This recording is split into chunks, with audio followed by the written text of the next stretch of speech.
verjaardagsfeest van onze deelwerking Opera Dansers Jong van Hart.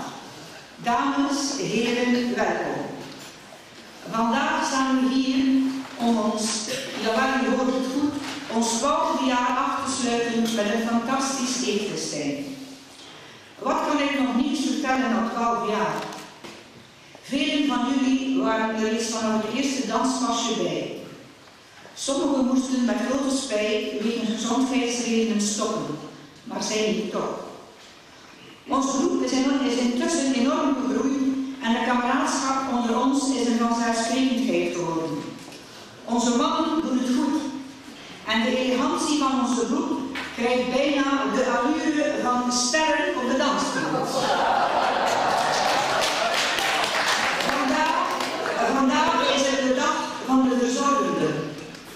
En wie kan beter dan opera op deze dag feesten?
Het is toch dat we nog 4 jaar kunnen doen.